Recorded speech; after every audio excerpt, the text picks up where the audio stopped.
Welcome to Not Your Average Tabletop. I'm Zach. And I'm Pepper.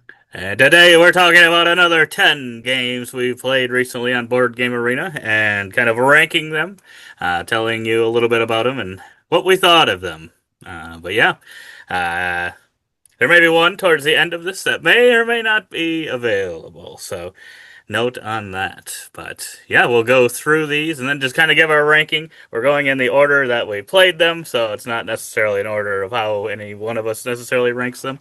But yeah, let us know what you've been playing recently on Board Game Arena and which ones we should try next.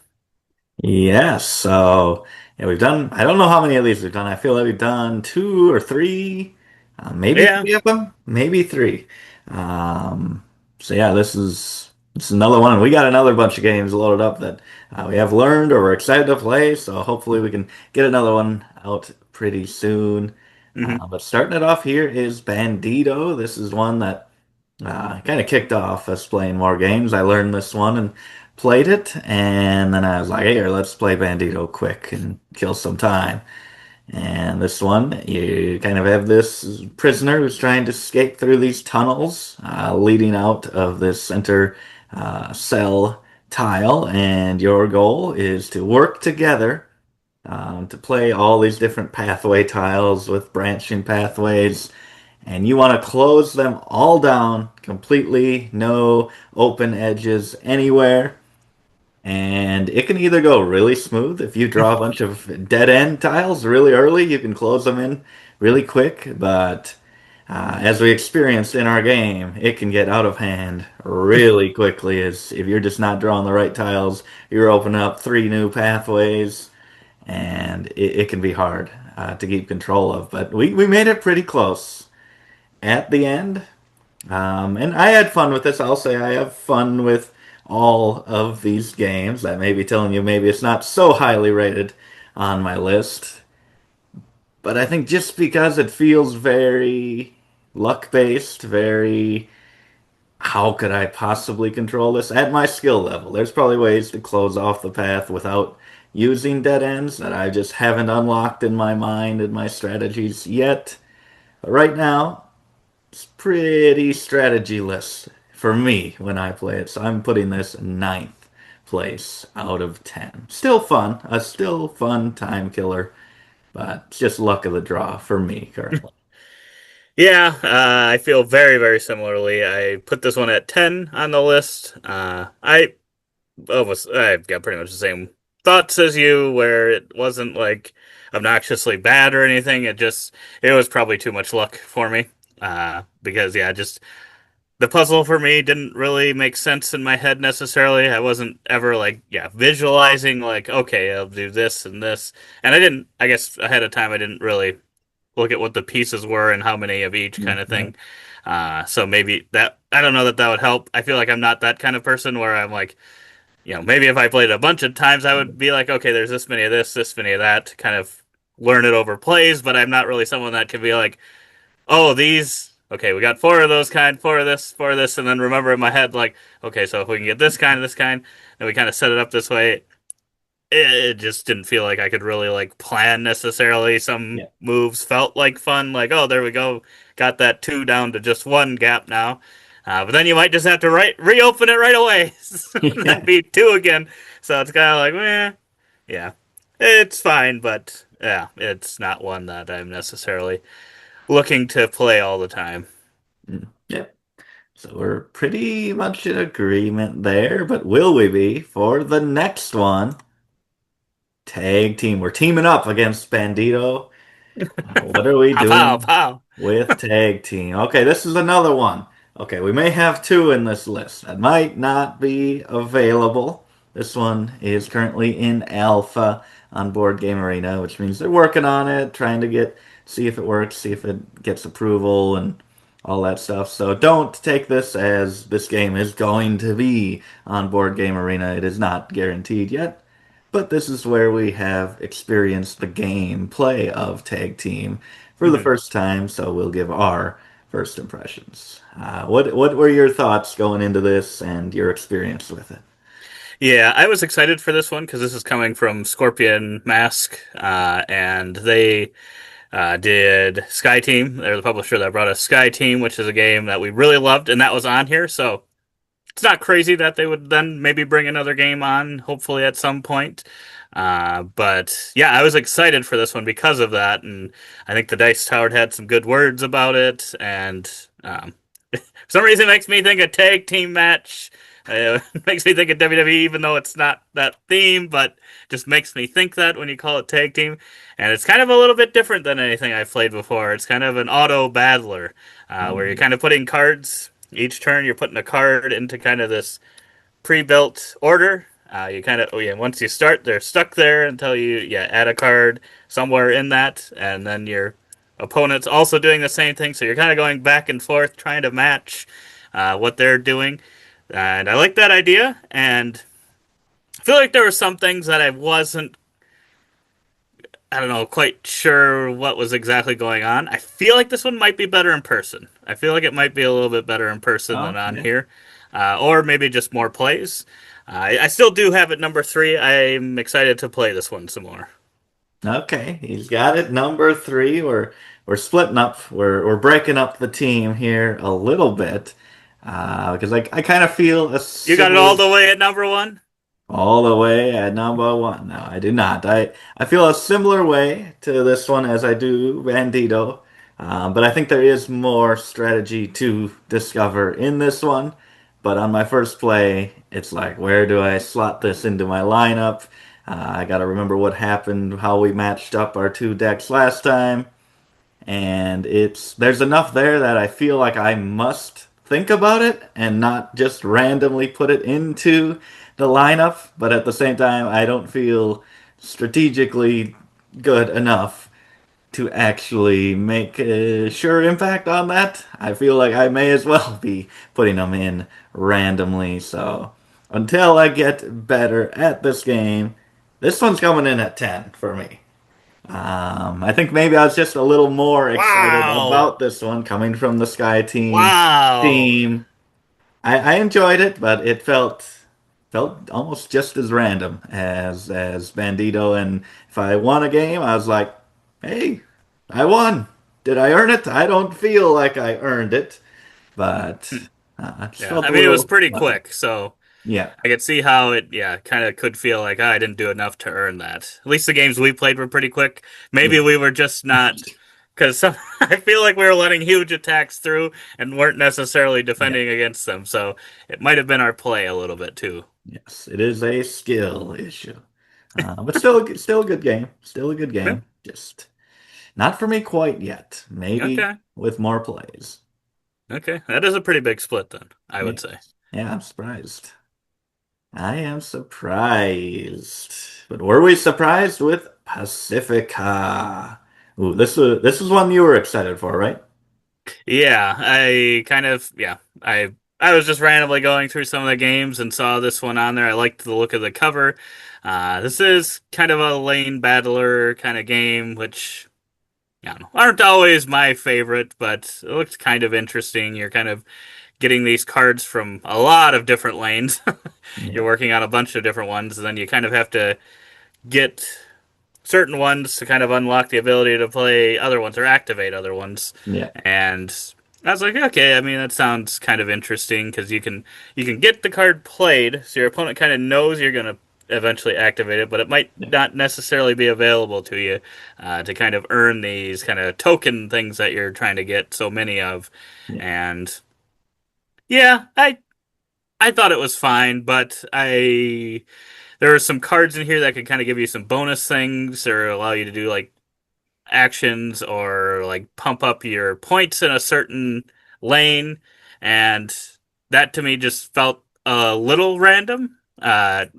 Maybe not random, but I guess maybe I just didn't go for those cards and you did, yeah. and it It felt was, like they just gave you really good benefits. yeah, So yeah, you won the lane that they were associated with, and then you also like got some other lanes because of the effects on those cards. yeah, And yeah, maybe I mean you still had to build up to be able to play those cards.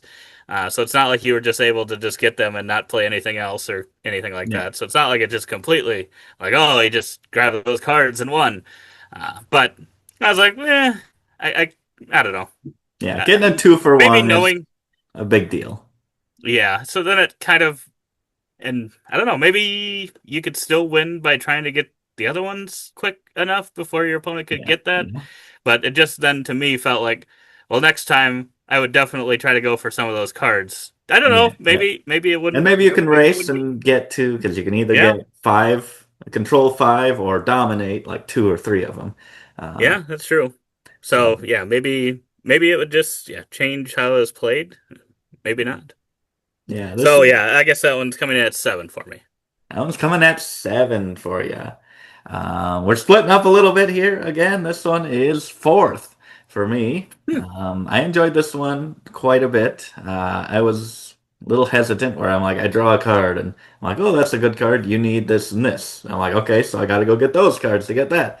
And those cards need this to be played. Then I need to go get that. Then that card needs this resource. I'm like, oh my gosh, when is the end of this chain? I just want to build some of these cards and activate them. But once you get it going, it's pretty satisfying, especially if you draw one and you already have its requirements met, or if it is a really good ability. Like I was able to get a couple of those, and you were well in the lead at a certain point, but That's I true. just activating those cards at the right time. I think you That's were true. maybe a couple turns away from being able to get the win, but swung it back in my favor. And yeah, I don't know where this one would be on multiple plays if it would uh, solidify this high, maybe go up a little bit, or I could see it dropping a little bit if it is Yeah. just very heavily favored towards those cards. Yeah, either heavily favored towards those cards, or I think another element was kind of like you said, you need, oh, I need this to unlock this. Oh, now I need this to unlock this. And then sometimes it's just like, well, I just want to dig for that symbol, and it's Yeah, not even giving me the option for that symbol. I took yeah, multiple cards off of that pile, and I'm still not getting that symbol. So it's like, well, that's now I feel like I just wasted my turn trying to get those cards, but it doesn't even guarantee that I get that. So yeah, I think it was kind of a combo of those two things for me. yeah. But yeah, maybe with more plays it would feel a little bit different. Yeah. Oh boy, are we going to join back up for one of these games and match up here? And all in a flippin' right showdown. Poker, the flippin' right. Yes, so yeah, this is definitely one that I was interested in just because of that poker theme.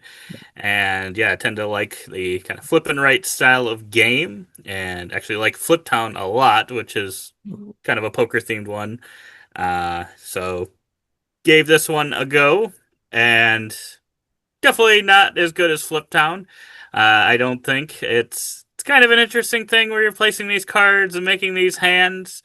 So I've got this one at 8. It's not my least favorite, but it's not my favorite. I don't know that I'd go back to it. For as much as I like poker, I was disappointed. Kind of wanted a little bit more from it because yeah, the hand. I don't know. It just kind of felt a little strange. Like sometimes I couldn't even necessarily make much of a hand because Yeah, sometimes you'd only get two cards, so the most you could make was pair. yeah. But yeah, it's an interesting game. It wasn't awful, but it just didn't do enough for me. Yeah, I've actually played a few of these games we have where you kind of have a grid of cards intertwining and you're trying to make the best poker hands in those. I think Nister is kind of like that. It's like Mhm. you're rolling dice and making numbers and putting them in there and scoring all the rows and columns. And then I think there was like one on here, 101 or whatever it was called, where you're kind of doing the same thing. And um, I'm not sure how I'd rank those. I think I would prefer Nister just because it's a little quicker, a little more approachable than this. And like you said, it feels like sometimes you just don't have many options, especially with the way that you create the cards. You're flipping two, you're choosing a number from one and the suit from the other. And you may finally get that third seven or that fourth seven that you're looking for, but then it's paired up with a heart, and you already have a seven of hearts in that lineup, and they say you can't have the same exact card in the lineup, and I'm like, oh, if you can have chips to adjust it and change the suit, that's good, but if you don't, then that's just a real bummer. If you finally get that number and can't play it, so That's true. there were just a couple things that were a little frustrating in this one, but I Yeah. do like that core. of trying to make the best hands, but this one is a crossover. I also have it in eighth place. Okay, okay. A pair of eight. I can see that. Yeah, but yeah. Next up, Gift of Tulips. This And is actually one Michaela and I played at the World Series of Board Gaming. You can go check out a video we posted recently of the 20 new to us games we played there and how we rank those. So yeah, you can see where this shows up on that list compared to where it shows up on this list, just to see how good of games yes, me and Michaela played at the World Series of Board Gaming. yes. But actually, this is one we played there. This was like the only one we played multiple times there. I played like 3 times. And then I noticed it was on here. I'm like, okay, I'll teach Pepper how to play this one. And yeah, I feel like the more times I play it, the more I like this game. So it's kind of got a one up on some of these other games because it's one I've actually played more than once. Yeah. This one ended up at number 2 for me. Oop. But it's kind of got this, especially at 2 players, it's got kind of this interesting kind of tug of war piece. It's kind of almost still lane battle esque Yeah. sort of, because you got 4 different colors of flowers here, tulips, and you can either add them to like this center, which kind of determines their end game value, and during the round it also determines some things as well, or else you can put it in front of yourself, or you can give it to your opponent. Obviously, gifting it to them, which can be good, will get you some points.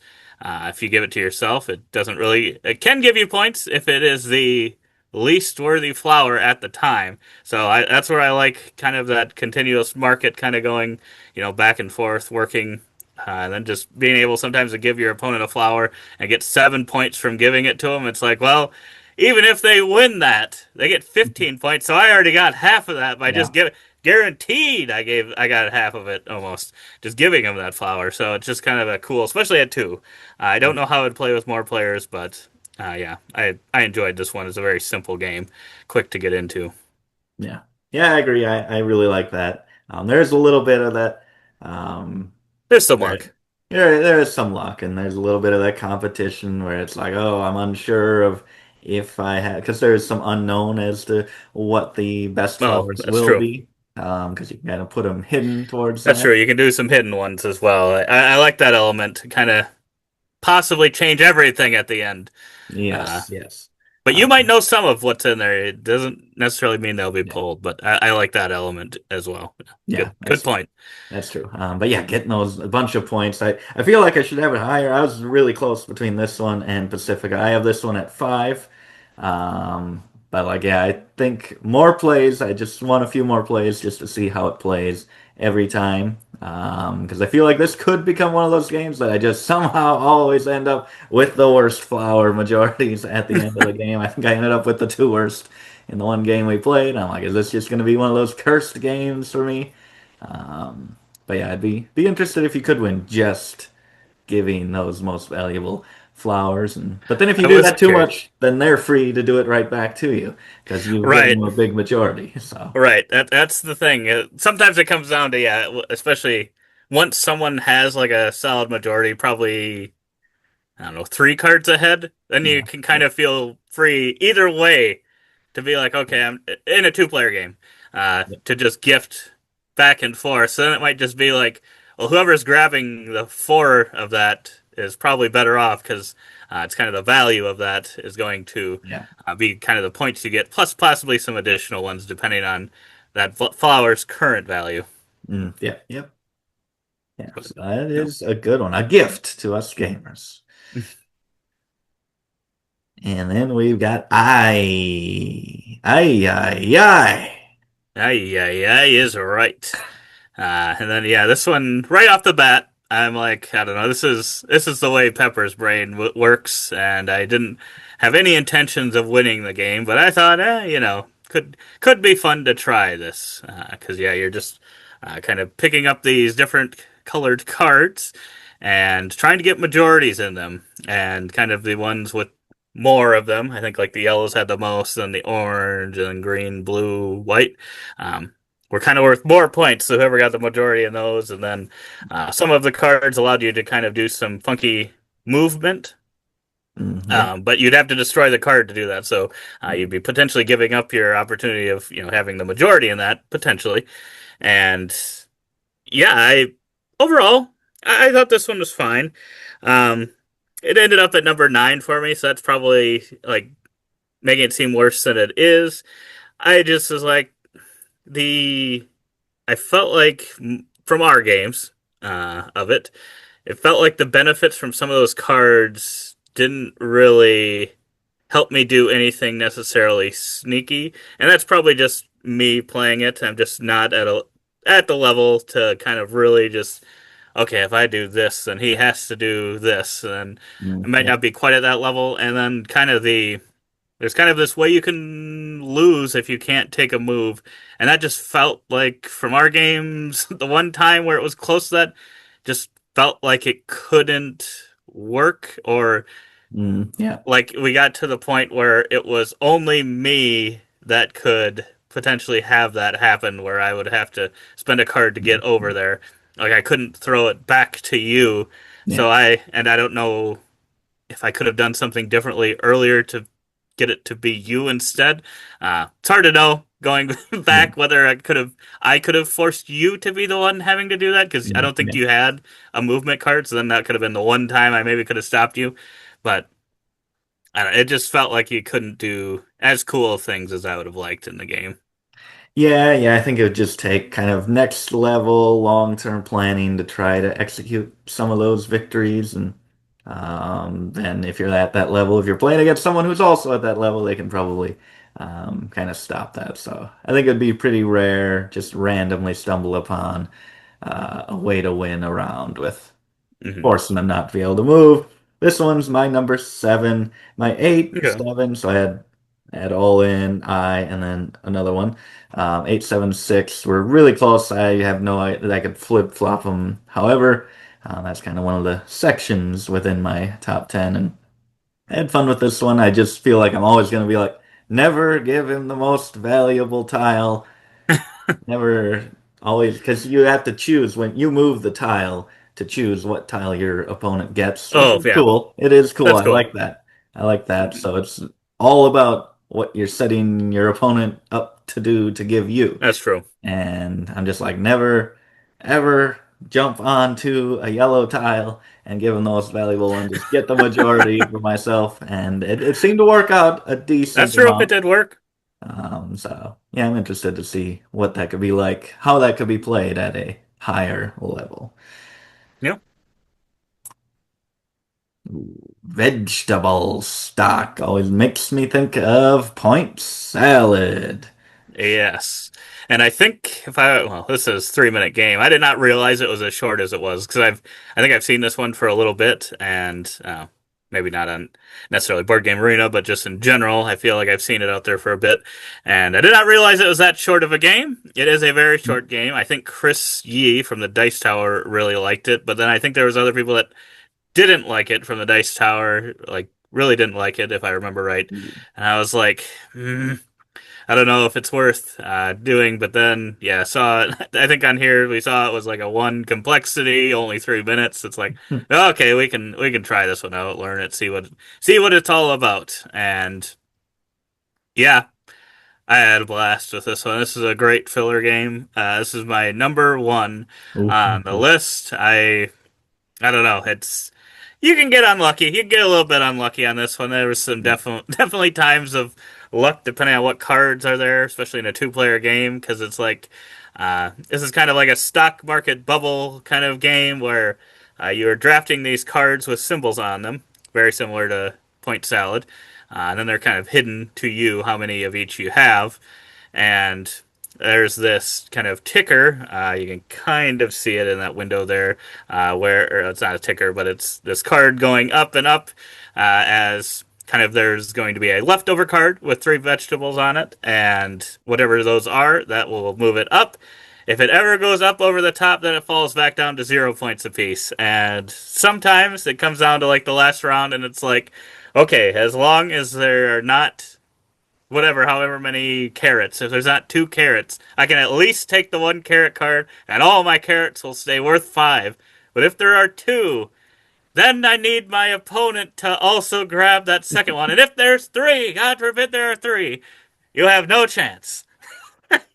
You have to accept they are worth nothing.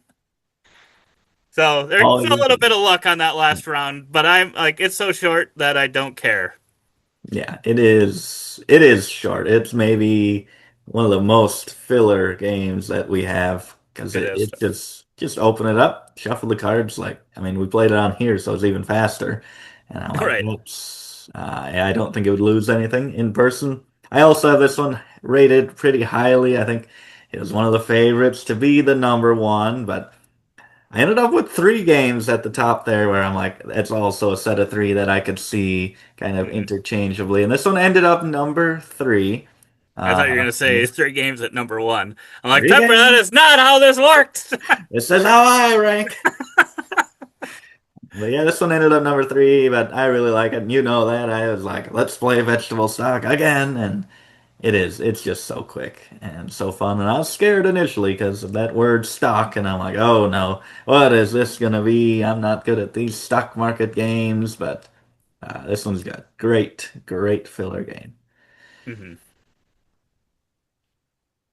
And we go to Exhibition 20th Century from Zeppelins to the World Wide Web. So apparently, people don't like this game, you say. I was like, this looks like a game that's going to be pretty popular. Dates and history and items and colors. Yeah, with that, I would have guessed that as well. But yeah, I was reading some comments on Board Game Geek, and I'm like, wow, people are really not liking. It seemed like they didn't like it, so I was like, oh boy, I'm worried now. I'm a little worried that what Pepper's gotten me into. But yeah, as you were explaining it to me, I'm like, well, yeah, this seems like maybe if you're going into it like hoping for like deep, rich history and stuff, I'm like, well, maybe not getting that, but I mean, they could have put a different theme on it, and I mean, it's all colored cards and then getting them in Oh, order. colors and numbers. That's this game. That is what it is. But yeah, this one is you kind of have a tableau of areas. You have a set of five or set of six, set of four, set of three, set of two, set of one, and you're going to be drafting cards from the top and putting them in there. And within each set, you can have one of each color. So you got to be careful of that, and they have to be in ascending order. You can place them in whatever order you want, but at the end, they have to go left to right in ascending order. And I like that there's variability with the other ones. I think the set of six is doesn't have any special things, but the other ones can be different conditions. Where I think there's one of them where you can have three of the same color, where you're Hmm. trying to have three of the same color. Sometimes you want the years within the set to be far apart. Sometimes you want them to be close together with those sets. And I just like putting a little twist on the different little set collection, and then by the end of the game, you want to get to each decade, a year from each decade. You want to try to get some consecutive numbers in there for points and try to get a large set of a color. Just a lot of things we've seen in a lot of places.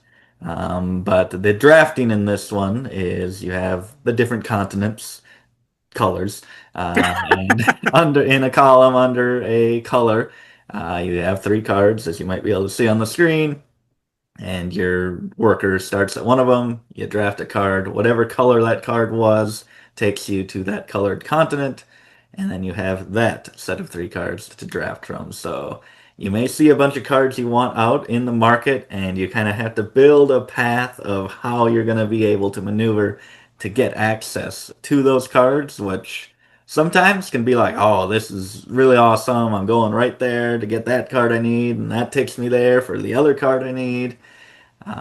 But sometimes it can be rough and it can be very frustrating when maybe there's just not even a card out there to get you to Asia to get those cards, maybe multiple cards you need in Asia. And you're just like, well, I guess that's not in the cards for me. And it can be frustrating. So a little bit of this, a little bit of that. I don't think it's an offensively bad game. I think it's a good game. I had a good time with it. My number six, I had this one. So it's kind of in that three with all in and I'm just like, I don't know which I prefer of this set. Yeah, and we're matching up again. I've got this one at my number six as well. I thought I had a like amazing game of You this, did. and I'm just worried that, like you said, you could have those times where it's just like I cannot get in the column I want to get the card that I want, and yeah, sometimes you'll kind of welcome to esque. You'll have to take like a bad card that can't fit anywhere, and negative point at the end. And I'm just like, that's the rest of this is kind of so simple and kind of fun. And it just kind of it's like it's tough because you've got those kind of two pieces to it of you can only have most of the time one of each color. So you might have one with the year that would work, but it's like but it's got to be year and color, and it can just be frustrating. Because yeah, there were a lot of times where I'm like boom into boom, and they were just like exactly laid out just right. And I think that worked a little bit better at two player because you could Yeah, kind of see a little bit what your opponent had the option of kind of going to. And I yeah, think if you played this at five players, I think it would be a way different game, way different experience than what we had because it'd just be so much more craziness going on, I think. And I think that's why I'm hedging my bet here at six because I think I yeah, had almost as good a gameplay of it as you could have, the best experience I could have with it. So I'm like, oh boy, I liked it, but I don't know if I like. Oh, I loved it and would love yeah, every play of this. yeah. Yep. I agree. I mean, I don't agree that I had a great game. I did not have as good a game nearly, but You kind tried, you of tried. feel the same. Yeah. Ooh, and the Sneferu, or however you say it, Ooh. Yeah, I don't know builders how to of the say it. pyramids. The Mico got the Mico artwork in Egypt. And yeah, you're building those pyramids, and so this one you got a market of different tiles to put into your pyramid, and it either costs you a lot of food and a little time, or kind of moves its way to kind of mix between those two to spending a lot of time and not really any food. And that's important because the time moves you along this big, long, winding track, which has different bonuses, which you might want to end up on a bonus space for drafting your next tile. So you might want to manipulate how much time you're spending. And then once you get to the end of the track, you can't get any more tiles. Your game is over. So you do not want to speed down there because you want to get as many tiles in your pyramid as possible. That is how you win. And I really enjoyed that balance. This one is coming in number one for me. Wow. I really like this game. I didn't. Wow. Just keep trying to keep that engine going, kind of getting those tiles in there. And sometimes you want that perfect tile, but sometimes you don't even need that perfect tile, and you just you're focused more on what you're spending to get a tile than what's actually on the tile itself. And it just, because initially I was like, why are these tiles so expensive with food? Because I'm like, I have all this time in the world left. I can spend that. I don't care. Why is this column? They're the same tiles. I can get that over here. Spend my one of my 50 time. And then once it got close to the end, I'm like, oh my goodness, I want to save as much time as possible. Spend the food. And I just thought that was a really cool balance and really satisfying to create patterns in your pyramid to create groups to get more food. And when you get a big group there, it's just like, oh, I got enough to go a few more turns. And a lot of fun, really cool game. Yeah, I liked this one as well. It ended up at number five for me. I don't know. I think I probably liked the top half of my list, five through one. They're kind of ones that I would like to go back to kind of over and over, and kind of six through ten, take them or leave them. And yeah, this one I liked it for the same thing where it felt like I'll just spend the time, and then you're like, oh shoot, I'm going back up the other around the other side of the river. And now I gotta slow down here. I need food, and it's kind of got this weird, interesting puzzle because yeah, you want light colors together on your pyramid, but and you want it to be a bigger group because Yeah, your reward for that is food, which is a pretty much a resource of time, essentially, is what it yeah, becomes, especially towards the end of the game. And it's just weird because, like, my board gamer in me was like, I want to make the largest group that I can possibly make. But sometimes you need that food and you you need do. it now. So it's like, I really would like to just keep adding to that one, but I gotta cut it off and get more food. I gotta get a nice little pile of food there, and it's a weird feeling because it's It like at the end of the game, it doesn't really matter. You could have the biggest group of the like color. If you don't have more tiles placed in your opponent, it doesn't matter. doesn't matter. And But yeah, yeah, that did make it interesting. that's cool. I wonder if there is that sweet spot of maybe just going in the center too, not spending a lot of food, not spending a lot of Yeah, time. Maybe that's the strategy. yeah. I'm not sure. Let us know if you played it, what your thoughts are on that. And then lastly, this is, I guess they can see on the screen. We may not remember what spots are open for us. My number two and your Number 4. number four. Okay, pretty high for each of us. This is another one that is an alpha on here, so not guaranteed to actually be on Board Game Arena, but kind of got the core system here. Didn't know all the rules. I don't know how much is in here, and there aren't any AI players on here like there are with Heat, a racing game, but we kind of got the core dice movement system of Formula D, and I really like it. I think that it gives me a similar feel to Heat, where it's just like trying to keep that engine going at the right speed, right gear to take all these corners, with maybe a more forgiveness for going too fast through a corner in this one than there is in Maybe. Heat, which I like. No. But yeah, it's kind of just been a relaxing, kind of just go down, just the two cars between us. It's a little weird, but it was just And a fun ramming each race, other. ramming each other a little bit. Um, but it's fun. I like the gear system with the dice. The more higher dice, the higher you go. Yeah, I agree. I think it's yeah, really nice, clean system. I'm trying to think like in real life how that would be because Yeah. like in on Board Game Arena, it kind of at least the way it currently is, kind of showed Oh, exactly where you could end up if you use a certain die, and I'm like, I think that's really helpful. yeah. Versus like in person, it would be hard to visualize. Like, okay, I think if I roll an 11, does that for sure get me there? But what if I roll a 20? Where does that put me? Do I go way over? Yeah. Um, so that's maybe I'm like I don't know. Maybe if if this one does come fully, gets through alpha, gets through beta, uh, it would maybe be the only way I would play this one. Maybe, Yeah, because then you're but I did calculating. like it. Yeah, because then you're calculating damage as well. I like that it handles everything for you for sure. I agree. But yeah, those are the 10 games we played. Let us know which ones you really like. If you've played any in real life, which ones are the best on the table. But otherwise, we hope to see you on the next one. And as always, don't forget to keep on nibbling on our content.